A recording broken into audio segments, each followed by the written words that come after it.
Good morning, and welcome to New Zion.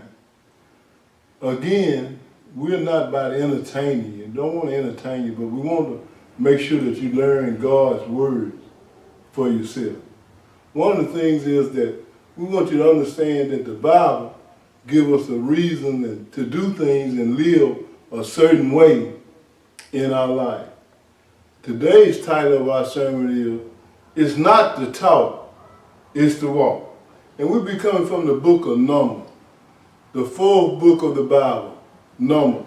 Numbers gets its name because in that book, God ordered that the people would take a census, that they would count each member, if they was 20 years or older and eligible to go to war, that they would count the number of them. And it was 12 tribes, and they counted all those numbers. Now, the reason why I'm bringing that to you today is that these people, just like today, put God to the side. They did not make God their priority. They did not let God live their life. And we live in a society today that we do things that are not putting God first.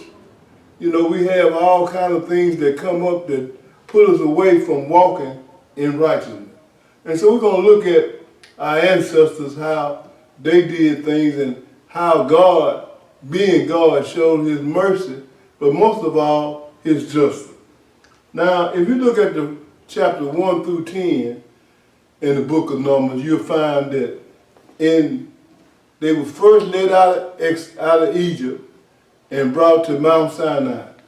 They stayed there for a year, for a whole year. And while they were there, God got them to do a census of everybody, and then he arranged them according to how they need to live. In the center of that, he made the Levi, which was the priest. And the other tribe was centered around the Levite, and then they had the tabernacle. Well, God, we said all the time, and the Bible said that he's a God of order. You know, we got to have order in our life. When we look at our kids and stuff today and the things they be doing, a lot of that falls on the responsibility that we didn't teach them the order of God, that we allow them to live up to what the world wants them to do. You see, you know, we got to understand that we don't need to be a part-time Christian, but who demands a full-time God. See, you don't want to be a part-time Christian, but you demand a full-time God. And then after leaving Mount Sinai, they traveled. In chapter 10 and 12, they traveled. And they traveled to the wilderness of Paran. Chapter 12 through 19 deal with the wilderness of Paran. And I want to point that out to you. The reason why I want to point that out to you is that they started to complain. A lot of times in our life, we complain. We don't have this, and we don't have that. And I want this, and I want that. But I'm going to tell you something. If God has blessed you with health, you have the best blessing of all. Because if you don't have no health, you can't do nothing. If you can't see, if you can't walk, if you can't move, you're unaware that you're even in the world, you don't have nothing. We need to stop complaining and be blessed whatever we have, whatever we got, as long as we know that God is on our side. And while in Paran, in that wilderness, and them complaining, they was called upon on a prophet. His name was Balaam. Balaam was his name. And Balaam was called by Balak, which was the king of Moab, to cause a curse upon the people. Now, why you say that's relevant? It's relevant in the sense that when you're walking with God, you might as well get ready. The hounds of hell is going to get behind you. Things are going to change because the devil going to always try to turn you around, try to get you to do things that are contrary to God. When you're in the bosom of God, he don't want you to be in the bosom of God. He's going to make this go up and that go up and this go up. It's always going to be something. But it's God testing you to see if you're going to be steadfast. The Bible tells us, don't move to the left or don't move to the right, but be planted in the Lord. And so what happened in that is that Balaam was gave instructions by the king, and the king told him, say, I'm going to curse you. Well, a lot of folks like to think that Balaam was a false prophet, but he wasn't a false prophet. He was one of the people that God talked to. He was a person that God talked to. It wasn't that he was a false prophet. He was just gave a task that God told him, said, listen, all you're going to be able to do is bless him. If you try to curse him, all you're going to do is be able to bless him. Now look, we're dealing with this book of Numbers, and we kind of show from Exodus how they ended up out in the wilderness and the things that they done in the wilderness. And then while they was in the wilderness, what caused them trouble. And related to what's going on in the world. We have all kinds of things in the world. We got things that don't make any sense. You know, we got folks that ruin their whole family by gathering. We got a rate of divorce where if folks would look at the book of Numbers, the Lord said, you know, that ain't something you're supposed to do. That's a curse. When you make a vow, you should keep that vow. But in the day they get married, and in 1 month, it's over with. Or they go 17 years, and it's over with. No one recognized that God has made certain things to be holy. But God had an answer for that. God caused a plague, just like we got right now, a pestilence, to come upon the people because they complained. And when they complained, Moses being the leader, it started getting into his head. A lot of times that when we in there, we see the world do different stuff, and the world doing it start affecting how we do things, how we see things, how we want to walk. We start thinking that, oh, it's okay because everybody else doing it, so if everybody else doing it, it's okay for me to do it. You see, God wants us not just to talk the talk, but walk the walk.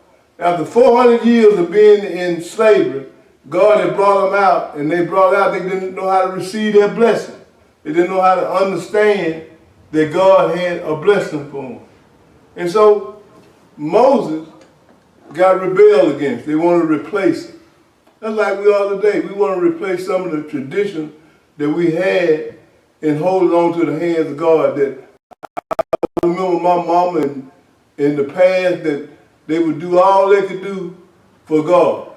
That if they were selling pie, they would put all their energy into selling those pies because they knew the money would be raised to help God's church. Today we have all these different fancy ways of doing stuff, but we don't have any full relationship or full understanding of what we're doing. So you need to understand that by reading the book of Numbers, you understand that it's parallel to what we got going on today. That we don't know how to receive the blessings of God. We don't know how to live in the blessings of God. You see, Moses had his brother and his sister start complaining about him, saying, well, who are you, Moses? How is it that you get to lead us? Why are you leading us? And God said, wait a minute now. I'm God. I am the God I am. I'm the one that put Moses in position. I don't need your help. A lot of times we want to help God do things, and it ain't our position. Our position is to be faithful and hold on to the promise of God, to do the will of God, following the commandments of God. But a lot of times what we want to do is be God. We want to say what we want to say and do what we want to do. God is not a Burger King God where you can have it your way.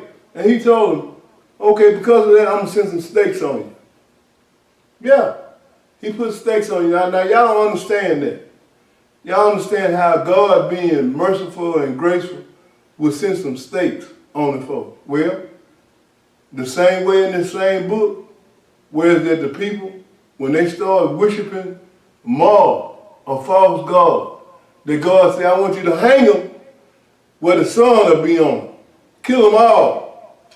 All the ones that dealt with these women in Moab, and I told you don't fool with them, and you fool with them, I want you to put them, hang them up in the sun so folks can look at it. God don't keep things closed behind doors.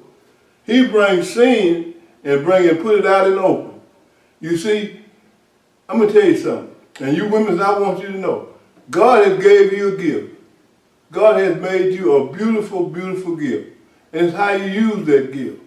You see, the angel, they looked upon the women of the world, the daughters of the world, and they fell from heaven because of what that gift that God gave you. And these Israelites, just being men, just like I'm a man, they was beguiled by these women. They changed and lust after these women. These women was agreeable to what they wanted to do. The same thing is happening today. You can't turn on the television and they're not advertising lust. They're not advertising sex. They're not showing different things about the femininity of women. It's the same thing today. And the Moabites put that on Israel, and God said, look, let me tell you something. I told you not to fool with you. Now that don't mean nothing. God has told us a lot of things, but we can rationalize in our mind what we're going to do and what we want to do. We're going to do what we want to do, and then the outcome, if God was to chastise us, then we want to cry. But he chastised. He allowed snakes to come up on them. And they died. 23,000 of them died. And you said that they would look at them and say almost 2 million people done died because of the coronavirus. You better understand, God is about just. And I'm telling you why he's just. Because it's not like when you go to the courtroom and they got to figure out if you're lying. Did he tell the truth? Did he do this? They don't know, but God knows everything. He knows what you're doing and what you did and what you will do. He's omnipotent on what's going on. That's why he's just. Because he knows what you're doing. And he knew that they done this. They knew that they had failed to this. And so we go on, we find out that now in chapter 25, we find that they done got the children. Right on the other side of Jordan, just before they get ready to go into the promised land. And guess what? They complaining again. They're saying to Moses, Moses, why are we out here and we don't have nothing to eat and we're thirsty and why are we out here? Why we need to go back to Egypt? And God put stakes on them. But Moses, what he did was, he did something that we shouldn't have done. Moses put himself in line with God when he said, the Lord told him, said, Moses, now what I need you to do is speak to the rock. And Moses, not only did he speak to the rock, but he hit the rock. And because of that, God told him, said, listen, because what you've done, you're not going into the promised land.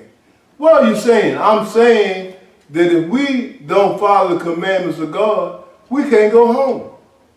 You can't have it your way. You can't have it how you rationalize or how you feel peaceful with it. God has a certain way. And here we're talking about Moses, the chosen one, that brought him all the way out of Egypt, freedom for abundance. And because he did not listen to God, he couldn't go in. But God went on further with his justice. He said, now all these folk that they complained about you and gave you a hard time, that they was talking this talk. They was talking the good talk, but they wasn't walking the walk. They're not going into the promised land. Only their children will go into the promised land. Only the children will go into them. But I'm going to tell you something. We got to be careful. Because in today's society now, we get comfortable. Folks, a lot of folks, I see them, they won't wear their mask. And I got my mask right here in my pocket. I want to show it to you. Got my mask right here in my pocket. They won't wear their mask. I went in the county market in Brookshire, and a lot of folks walking around without their mask. Well, you better realize this thing is real. God is trying to get our attention. God is trying to get us to turn from our evil way. We need to realize that we need to quit talking and talking. Everybody knows how to do church. If you're in the church, you know how to do church. You know when to stand and when to sing and when to sit down, and you know the rituals of church. But are you really walking the walk? Are you really sacrificing what you're supposed to sacrifice? And that's what we have to understand. You know, we don't need folks to get up here and entertain us anymore. Talking about, ain't y'all all right? Well, if you don't know you're all right, something wrong. You know, if you don't know in 2020 that God is all right, ain't nobody got to ask you if you're all right. You already know that he's all right. We need to quit talking the talk. See, it's not the talk, it's the walk. It's not the talk, it's the walk. But going on, they didn't get ready to go in. They couldn't go into the land because of the justice of God. And I'm going to tell you something. Through all that time, 40 years, God not only demonstrated justice, but he demonstrated mercy. And here we are in 2020. Don't you think God could wipe everybody out? This plague could be so bad that this pestilence, this corona could be so bad that folks couldn't even come out the house. But God showing mercy. This thing could be so bad that it could be dead bodies lying in the street. But God is showing mercy, just like he did in Numbers. Just like he did with the children of Israel coming out. He's showing mercy. He's showing grace. He's showing I'm a patient God. I'm an understanding God. But I'm a just God. God will get his recompense. What God say he won't tolerate, he won't tolerate. And we need to start recognizing that. We need to stop just playing church and just talking church. And then go out in our life and we shack with folks. And, well, we shack. We need to marry folks. If it's good, good. God, that's what God said you need to do. If it's not, not. But we need to recognize that God has put these things in line for us to do things that are in order. And then last, but without least, after everybody that died out, I want to tell you something else. A lot of times we got to trust what God is telling us to do. In that same book of Numbers, he sent 12 spies out. And them 12 spies went into the land, and just like a lot of us, we don't believe that God gonna do what he's gonna do. 10 of them didn't believe that they could do what God promised he's gonna do.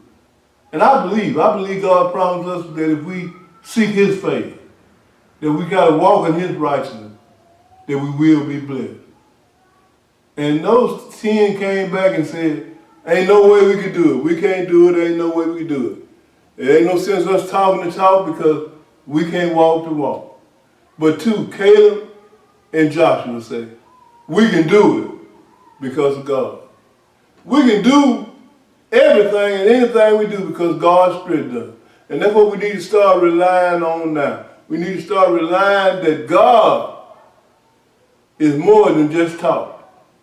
That he's a God that will give us strength to be able to walk. Just like the Israelites, as they went over into the promised land, only the children. Some of them even started taking the land before they even crossed over because God had cleared the way. The Bible tells us that God, if he's before us, if we got enemies, he'll make our enemies our footstool. And then he tells us also, who can stand before the Lord? I say to you today, it's not the talk, but it's the walk. Let us pray. Most Heavenly Father, most precious God, the Most High, bless us as we move forward, that we would do the things that are pleasing to you, Lord, and not to us. That we will restruct ourselves, get ourselves online with doing the things that you command us, your ordinance and your rules, your guidelines, as we go each and every day. This humble prayer I pray. Amen.